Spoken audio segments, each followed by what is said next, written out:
தொடர்ச்சியாக உச்சநீதிமன்றத்திற்கும், ஒன்றிய பாஜக அரசுக்கும் ஒரு மோதல் போக்கு இருக்கா? உச்சநீதிமன்றத்தை ஒன்றிய பாஜக அரசு நெருக்கடி குடுக்குறாங்களா? அதுவும் ஆர்டிகிள் 142 பயன்படுத்துவதாலேயே அந்த நெருக்கடி என்பது உருவாகுதா? அப்படின்ற விவாத பொருள் என்பது கடந்த சில நாட்களாகவே நடந்துட்டு வந்துச்சு. நேற்றைக்கு மகாராஷ்டிராவைச் சேர்ந்த தலைமை நீதிபதி பி.ஆர். கவாய் அவர்கள் அவருடைய சொந்த மாநிலத்துக்கு போறாரு. அந்த மாநிலத்திற்கு போகும்போது அவங்களுக்கு புரோட்டோகால் சரியாக ஃபாலோ பண்ணவில்லை. அங்க இருக்கக்கூடிய சீஃப் செக்ரட்டரியும் போல, கமிஷனரும் போல, டிஜிபியும் போகவே இல்ல. அதை வெளிப்படுத்தி இருக்கிறார் தலைமை நீதிபதி அப்படின்னு பார்க்க முடியுது. நீதித்துறையோ, நாடாளுமன்றமோ, அரசாங்கமோ இதெல்லாம் ஈக்குவல் தான். இதையும் தாண்டி சுப்ரீம் அரசியல் சட்டம் தான். அதற்கு அனைவரும் கட்டுப்பட்டு நடக்க வேண்டும் என்று சொல்லியிருக்கிறார். இவர் இப்படி சொல்ல வேண்டிய தேவை என்ன வந்துச்சு? நெருக்கடிகள் அதிகமாகிறது என்பதற்காக இதை சொல்கிறாரா? நீங்க எப்படி பார்க்குறீங்க? அதாவது மதிப்பிற்குரிய இந்திய உச்சநீதிமன்றத்துடைய தலைமை நீதியரசர் பி.ஆர். கவாய் வந்து அந்த பொறுப்பை ஏற்ற பிறகு முதல் முறையா தன்னுடைய சொந்த மாநிலத்துக்கு போறார்.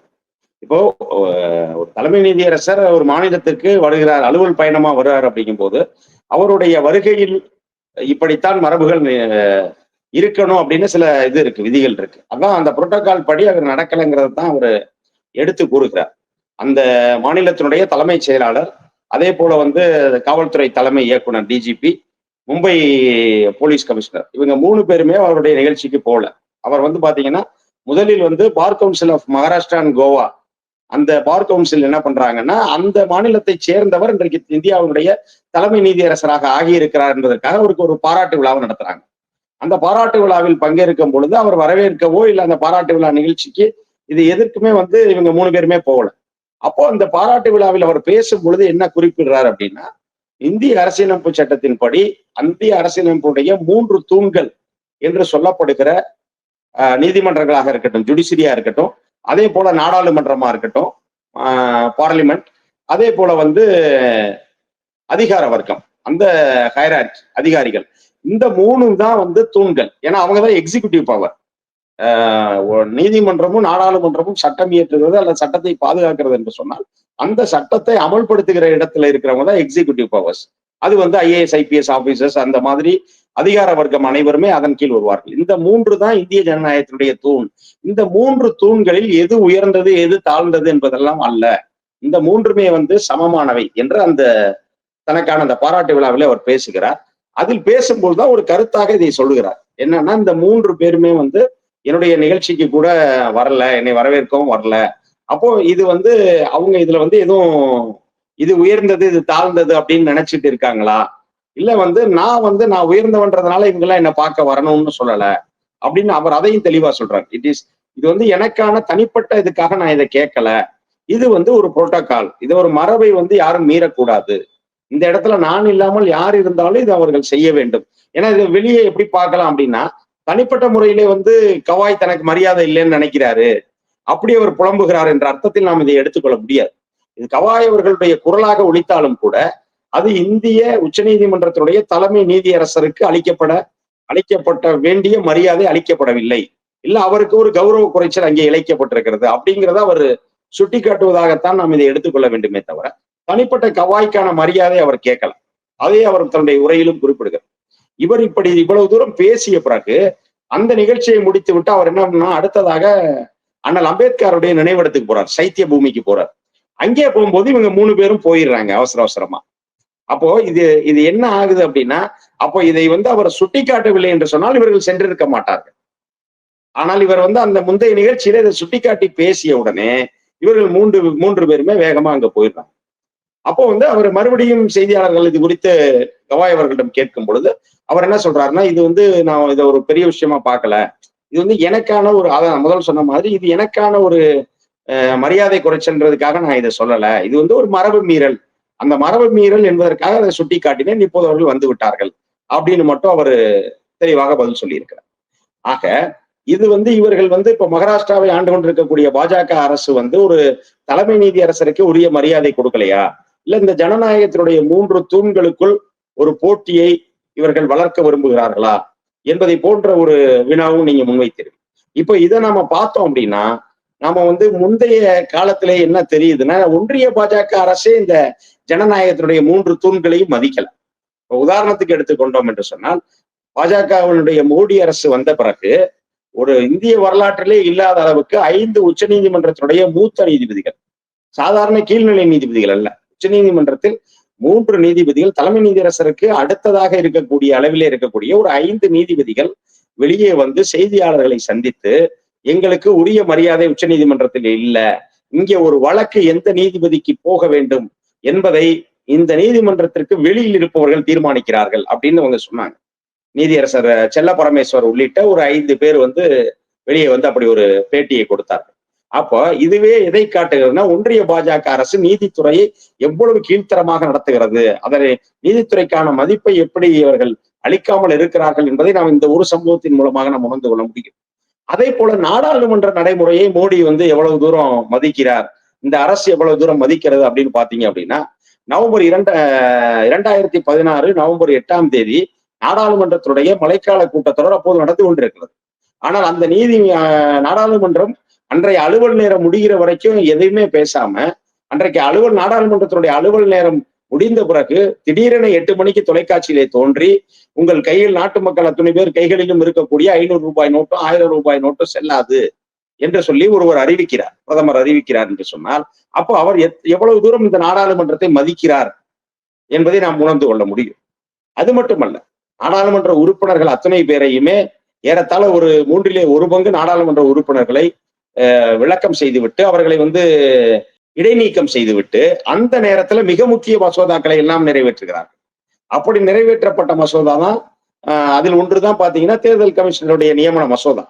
இப்படி பல வகையில் அப்போதே அவர்கள் உச்சநீதிமன்ற தலைமை நீதிபதியினுடைய அதிகாரத்தை குறைத்தார்கள்.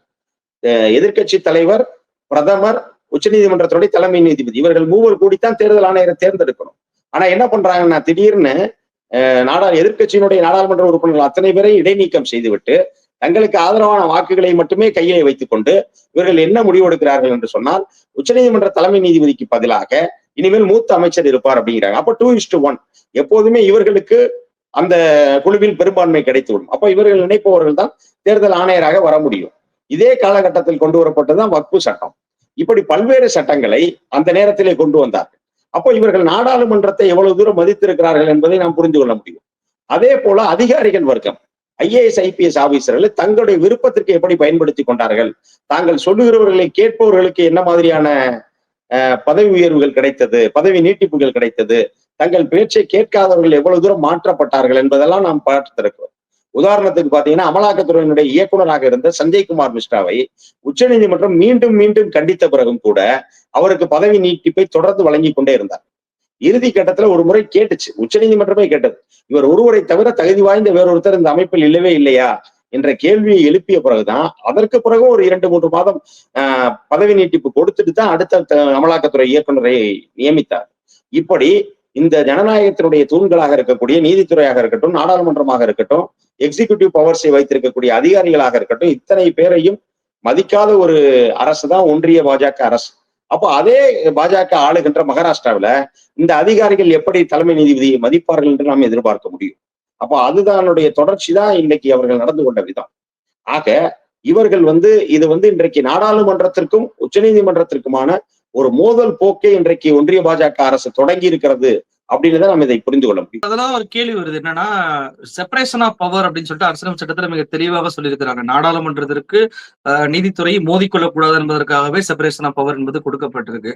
அந்த நீதித்துறை வந்து சுதந்திரமாக செயல்பட வேண்டும் என்பதை இவங்க குறுக்கிட்டு அதை வந்து தனக்கு சாதகமாக மாற்ற துடிக்கிறாங்களா?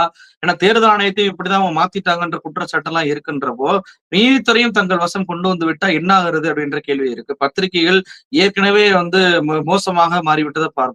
அப்போ நீதித்துறையும் அவங்களுடைய கட்டுப்பாட்டுகள் போக வைக்க வேண்டும் என்பதற்காக நெருக்கடி கொடுப்பாரா என்பது முதல் கேள்வி. இரண்டாவது கேள்வி, இதற்காக மட்டும்தான் இது பண்றாங்களா, இல்ல தலித் என்பதற்காக அவருக்கு வந்து இது போன்ற புரோட்டோகாலை கொடுக்காம விட்டாங்களா? ஏன்னா திரௌபதி முர்மு அவர்களை பார்லிமெண்ட்டுக்கு திறப்பதற்கு கூட கூப்பிடல, ராம்நாத் கோவிந்த் எல்லாம் எப்படி நடத்துறாங்க அப்படின்னு சொல்லி பார்த்தோம். சோ அந்த வகையிலும் இது பார்ப்பதா எப்படி பாக்குறீங்க? நம்ம வந்து இதுல 2 விதமாகவே நீங்கள் சொல்லுகிற 2 காரணங்களுமே இருக்கிறது. முதலில் நான் குறிப்பிட்டதை போல அவர்கள் வந்து இந்த தலைமை நீதியரசரை அவமதிப்பது அப்படிங்கிறது வந்து நீதித்துறையை அவமதித்ததற்குத்தான் சமம். அது ஒன்று.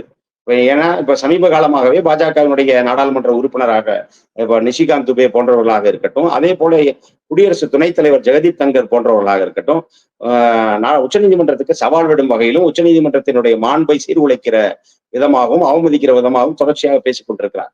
அப்ப அதனுடைய நீட்சியாக ஒன்று அந்த அவருக்கான முறைப்படியான மரியாதை அளிக்கப்படாததை நான் பார்க்க முடியும். இன்னொன்று பாத்தீங்கன்னா, தனிப்பட்ட முறையில் பி.ஆர். கவாய் அவர்கள் ஒடுக்கப்பட்ட பின்புலத்திலே இருந்து வந்தவர்.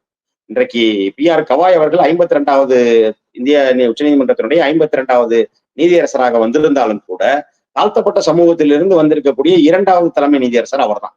அப்போ அவருக்கு அதன் காரணமாகவே அந்த மரியாதை அளிக்கப்படவில்லையா என்கிற கேள்வியும் நாம் எடுத்துக்கொள்ள வேண்டி இருக்கிறது. ஏனென்று சொன்னால், அன்றைக்கு உலகம் போற்றும் சட்டமேதையா இருக்கக்கூடிய அண்ணல் அம்பேத்கருக்கே அவருடைய சொந்த மாநிலத்தில் அவர் எப்படி நடத்தப்பட்டார் அப்படிங்கிறது பழைய வரலாறு. அப்ப இன்றைக்கு சுதந்திரம் பெற்ற 75 ஆண்டுக்கும் பிறகு அதே மண்ணிலே அவரை போலவே ஒடுக்கப்பட்ட பின்புலத்திலிருந்து வந்த ஒருவருக்கு இன்னும் அதே போலதான் அவர் ட்ரீட் பண்ணப்படுறாரா? அப்ப அதனுடைய ஒரு தொடர்ச்சியா தான் நேற்றைய சம்பவத்தை நாம் பார்க்க வேண்டுமா என்ற கோணத்திலும் நாம் சிந்திக்க வேண்டியது இருக்கிறது. ஏன்னா நீங்க குறிப்பிட்டதை போல ஒரு உயர்ஜாதியை சேர்ந்த ஒருவர் இன்றைக்கு தலைமை நீதியரசராக இருந்தால் அவர் நீங்க 1000 தான் நீதிமன்றத்தோடு உங்களுக்கு ஒரு மோதல் போக்கு இருந்தாலும் கூட அவரை வரவேற்க செல்லாமலோ அவரை மதிக்காமலோ இப்படி இருந்திருப்பார்களா என்பது கேள்விக்குறிதான். ஏன்னா அந்த ஒரு நிலையில கண்டிப்பாக அவர்கள் சென்றிருப்பார். அப்ப இவர் ஒடுக்கப்பட்ட பின்புலத்திலிருந்து வந்தார் என்பதற்காகத்தான் இவர் புறக்கணிக்கப்பட்டிருக்கிறார் என்ற ஒரு கோணத்தையும் நாம் ஏற்றுக்கொள்ள வேண்டியது இருக்கிறது. அதே போல பாத்தீங்கன்னா, ஏன்னா முன்பு பாத்தீங்கன்னா குடியரசுத் தலைவராக இருந்த ராம்நாத் கோவிந்த் என்னன்னா கோவிலுக்குள் அனுமதிக்கப்படவில்லை. அவர் நின்றிருந்த இடம் பாத்தீங்கன்னா கழுவப்பட்டது. அப்படியெல்லாம் நடந்துட்டாங்க. அதே போல முர்மு அவர்கள் புதிய நாடாளுமன்ற திறப்பு விழாவுக்கு அழைக்கப்படக்கூட இல்லை.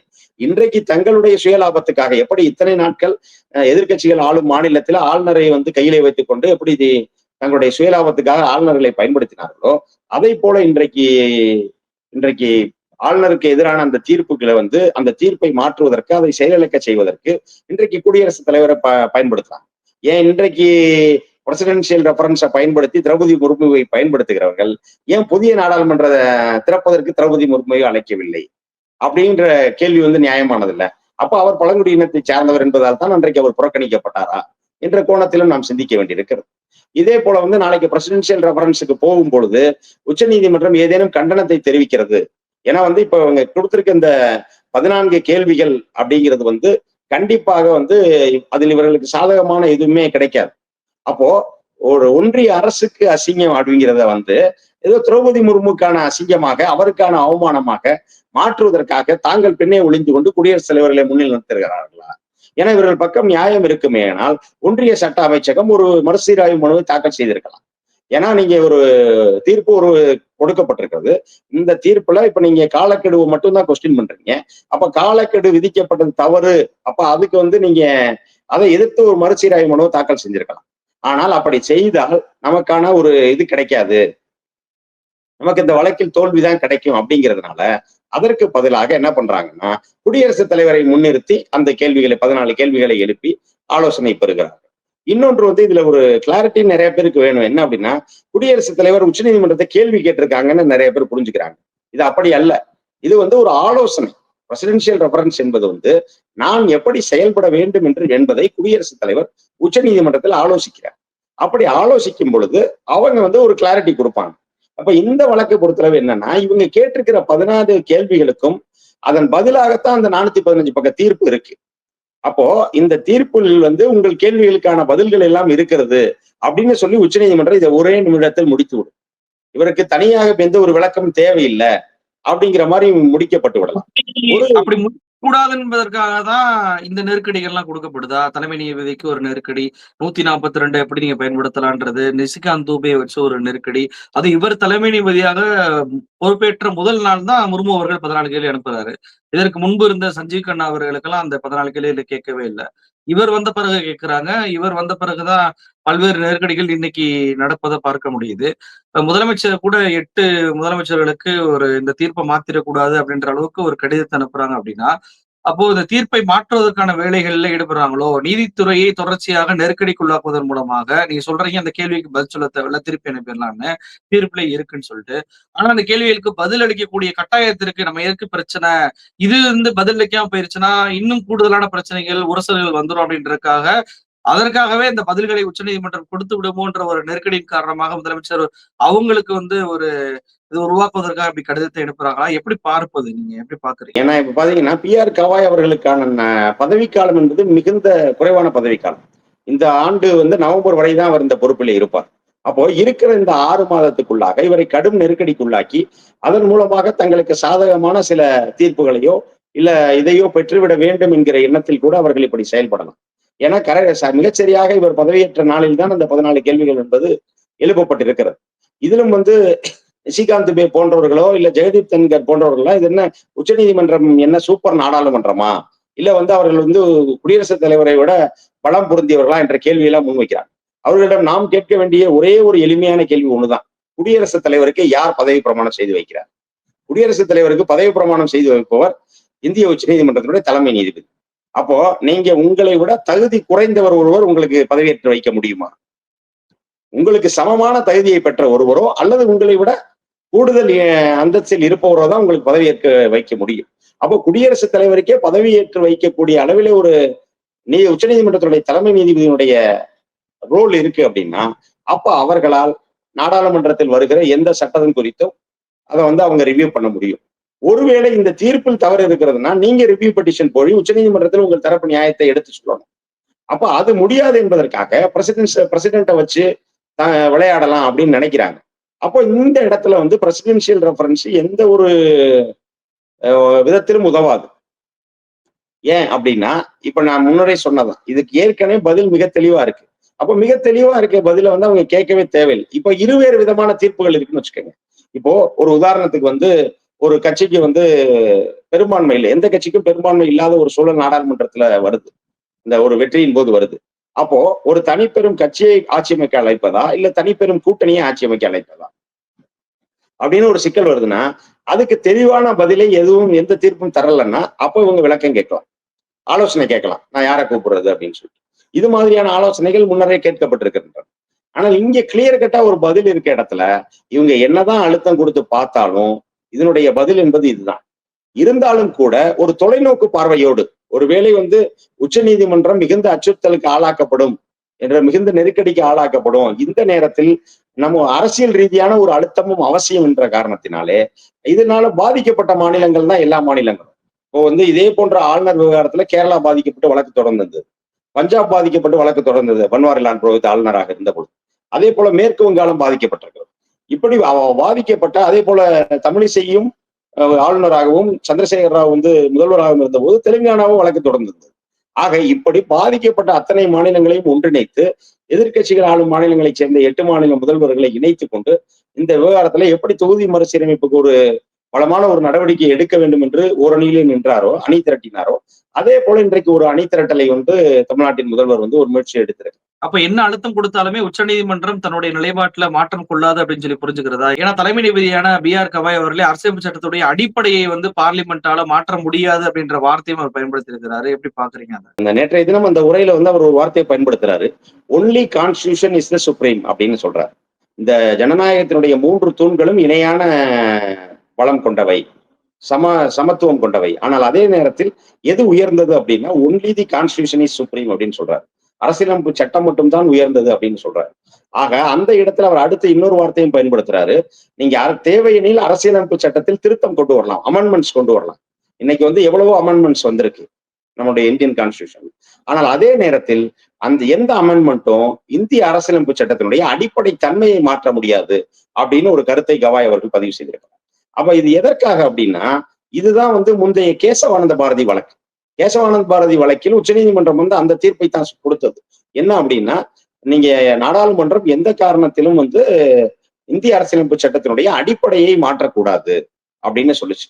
அப்போ அதைத்தான் அவர் எடுத்து காட்டுகிறார். 2 வருடங்களுக்கு முன்பாக அந்த குடியரசு துணைத் தலைவராக ஜெகதீப் தன்கர் அவர்கள் பொறுப்பேற்ற காலத்திலேயே ஒரு முறை அவர் பேசும் பொழுது இதே கேசவானந்த் பாரதி வழக்கை சுட்டிக்காட்டி அந்த தீர்ப்பை விமர்சிச்சு பேசுறாரு. அது எப்படி அடிப்படை தன்மையை மாற்றக்கூடாதுன்னு அவங்க உச்சநீதிமன்றம் சொல்லலாம், அதை முடிவு செய்ய வேண்டியது நாடாளுமன்றம் தான் அப்படின்னு சொல்றாங்க. அது வாஜ்பாய் அவர்கள் பிரதமராக இருக்கும் பொழுது KR நாராயணன் அவர்கள் குடியரசுத் தலைவராக இருந்த காலத்துல அப்போதைய பாஜக அரசு இப்படி ஒரு முயற்சியில இறங்குது. இந்திய அரசியலமைப்பு சட்டத்தினுடைய அடிப்படை தன்மையை ஆராய்வதற்காக தலைமை நீதியரசர் வெங்கடாஜலயா தலைமையில ஒரு கமிட்டியை போடுறாங்க, ஒரு குழுவை போடுறாங்க. ஆனா அப்போது உடனடியாக KR நாராயணன் குடியரசுத் தலைவர் தலையிட்டு இப்படி அடிப்படை தன்மையெல்லாம் மாற்றக்கூடாதுன்னு சொல்லி அந்த முயற்சியை அப்போதே அவர் முறியடித்து விடுகிறார். ஆக இப்போது மீண்டும் மீண்டும் இவர்கள் இதை பேச தொடங்குவது என்பது இந்திய அரசியலமைப்பு சட்டத்தினுடைய அடிப்படை தன்மையை அவர்கள் ஒருவேளை மாற்ற நினைக்கிறார்களோ, அதற்காகத்தான் இவர்கள் இவ்வாறு மாதிரியான வேலையெல்லாம் செய்யறாங்களோ அப்படிங்கிறத புரிஞ்சுக்கிட்டு தான் மீண்டும் ஒரு எச்சரிக்கை அறிவிப்பை தலைமை நீதியரசர் நேற்றைய தினம் குறிப்பிட்டிருக்கார். அதுக்கு அவர் ஒரு எக்ஸாம்பிள் எடுத்து சொல்றார். அதான் நீங்கள் குறிப்பிட்ட அந்த புல்டோசர் ஜஸ்டிஸ் சொல்லியிருந்தார் இல்லையா? இப்ப உத்தரப்பிரதேசத்தில் வேண்டாதவர்கள் இல்ல குற்றவாளிகள் என்று சொல்லி சிலருடைய வீட்டையே இடிச்சாங்க. அப்ப அந்த இடத்துலதான் அவர் இந்திய அரசியலமைப்பு சட்டத்தினுடைய அடிப்படை உரிமைகளில் ஒன்றான வாழ்விட உரிமை, வசிப்பிட உரிமை அப்படிங்கிறத சொல்றார். ரைட் டு ஷெல்டர் அப்படின்னு சொல்லி சொல்றாரு.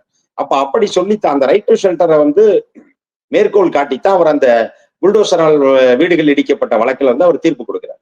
அப்ப அதையுமே நேற்றைய உரையில அவர் சுட்டி காட்டுகிறார். ஆக இதன் மூலமாக இந்த அரசியலமைப்பு சட்டத்தினுடைய அடிப்படையை அவர்கள் மாற்றக்கூடாது, மாற்ற முடியாது என்ற அவர் ஒரு எச்சரிக்கையும் அவர் ஒன்றிய அரசை நோக்கி விடுத்திருக்கிறார் என்றும் நாம் பார்க்க வேண்டியது. நிகழ்ச்சியை கலந்து கொண்டு பல்வேறு தகவலை நம்ம நேரிட்டு பகிர்ந்துட்டீங்க. ரொம்ப நன்றி சார். வாய்ப்புக்கு நன்றி, வணக்கம்.